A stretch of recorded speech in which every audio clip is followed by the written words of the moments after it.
Hello everyone, welcome back to my channel. And for this video, I thought now we are fully settled into January, we are settled into 2023, I thought it was time to start thinking about some New Year's resolutions. I've made a list of some things I would love to achieve this year, but also some things that I did last year that I would love to continue doing. And one of those things was to continue reading at the pace that I am. I'm really enjoying where I'm at with how much I'm reading, so I really want to carry that on throughout 2023. And I'm sure a lot of you, particularly if you have clicked onto this video, I sort of wanted to either continue reading or really get into reading, really ramp up how much you're reading within the year. And so I thought I would give you some tips and tricks of how to read more in 2023. I really tried to stop and think about what has actually helped me read more last year. So hopefully these tips and tricks will help you to sort of ramp up your reading pace and really get through some good books in 2023. So I've got my laptop here where I have made a list of some of the things that I think will hopefully help you read some more books. So number one has probably helped me, I would say, the most last year is don't just read in bed. I used to do this. I would wait to the end of the day, I'd get into bed and I'd be like, right, okay, now it's time to read. And within seconds, my eyes would be drooping, I'd be falling asleep because you're so cozy with your little lamp on, your book, nice and comfy, you're just gonna fall asleep. Well, I know I do anyway. So reading, not just in bed, has really, really helped me. Don't get me wrong, I still read in bed, it still helps me fall asleep at night, but I don't just rely on that purely for my only time to read. So yeah, that has helped me so much last year and I highly recommend that one. So number two is get into a routine. I find this super, super helpful. So what I'll do is if there's a week that I really want to get through a lot of books and a lot of reading, when I get home from work, whether I'm working from home or whether I'm at the office when I get home, before I do anything else, I will just sit on the sofa and I will say, right, I'm gonna read for an hour before dinner, before I do anything else. And that has really helped me. It just makes it so much easier to get into that routine and pick up that book. It doesn't feel like such a chore or such a big deal to pick up the book if you're getting into that routine. I find that super, super helpful. And before you know it, it will just become second nature. You'll just reach for that book because you'll be like, okay, it's time to do that now. And you'll really get into that routine. Number three, which I love, is to go physical book shopping. There is nothing more inspiring than walking into a bookshop that you love and just browsing through the books and getting really inspired and being around those books. I feel like as well, when you go book shopping, you sort of read blurbs of books that you might not have heard of before and you get really excited about them. So I think going physical book shopping is unparalleled when it comes to really wanting to get into reading. As well as that, you're surrounded by people who also love reading and are also looking at the books.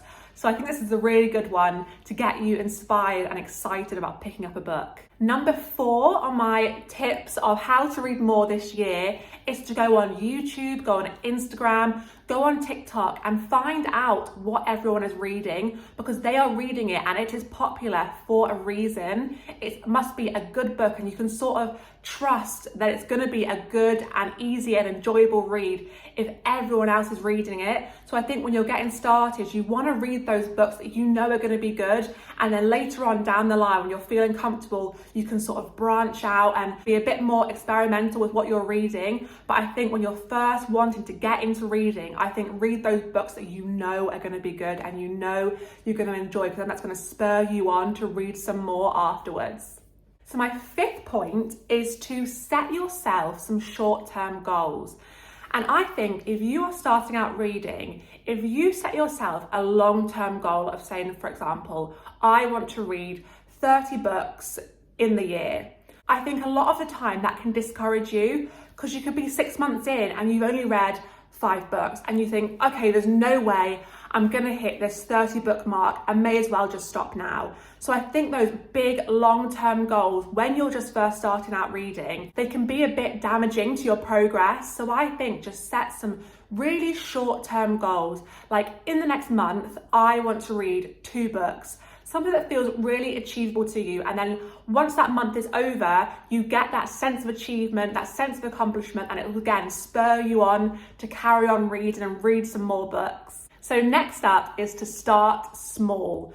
Do not go in with a big, chunky, hefty book that is going to take you ages to get through, because you will become discouraged, probably bored, probably not want to pick it up. I think start small, go for a book, maybe 200 pages or less, so that you get that sense of accomplishment when you finish that book and you'll be like, this is great. Like, it feels so good to finish a book. So then that again will make you want to go on and read some more. And it's really a quick way to get a big sense of accomplishment finishing those books. Then that will make you want to chase that feeling of finishing the book, and hopefully that will make you want to read even more.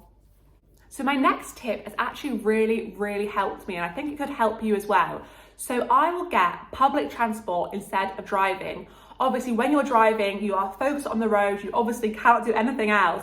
But when you get public transport, you can sit there, put your phone away, and you can just read a book. So a lot of the times I will travel, I live in Manchester, so I'll travel to Liverpool quite a lot. And sometimes I'll get the train, and that is 40 minutes for me to just purely sit and read with no distractions, without feeling guilty. And that has really helped me read a lot. So next time you are thinking of driving somewhere and you can either get the bus or the train, why not give it a go? Bring your book and just sit there and enjoy that time to really just get rid of all distractions and read your book. Next up is to have books somewhere that you can see them. So this bookshelf here that I've got is in my living room, and whenever I'm sat watching TV or on my phone on my sofa, I can see that bookshelf, and that really inspires me to read, because I'm like, oh, I forgot I had that book, or I've got that book I need to read. If you put your books away somewhere like in a cupboard or in a room where you don't really go, you're not going to be inspired to pick up those books, because you're going to forget that you've got certain books, or they're just not going to be in your mind. So I would say have books somewhere that you can see them on a daily basis, so that you are reminded to pick up those books. So next up, number 9 out of my 10 tips and tricks. Number 9 is to read about stuff that excites you and that you enjoy.